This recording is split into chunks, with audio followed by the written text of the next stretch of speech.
ત્રિપાત્રે વર્ષ પહેલા બગસરાની બજારમાંથી અમારે નીકળવું, 5મું 6ઠું નોરતું હતું. ચા પીવા અમે ઉભા રહ્યા એક જગ્યાએ. એમાં એક દીકરી ગરબો લઈને નીકળી ભાઈ માથે.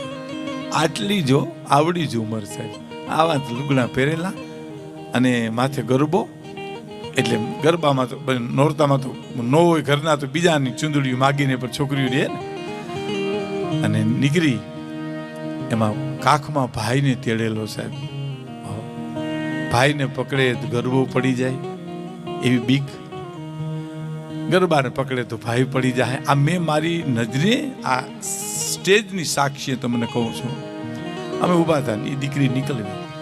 એ જે વેપારી હતો જે દુકાને ઊભા હતા, એને એમ કીધું, એ બેન તું આ ગરબો પડી જાય, ભાઈ તેડી શકતી નથી, તું હાલી શકતી નથી, તું ઘેરે ગરબો મૂકી અને પછી ભાઈ તારા ભાઈને ઘેરે મૂકીને ગરબો ફેરવવા જા ને.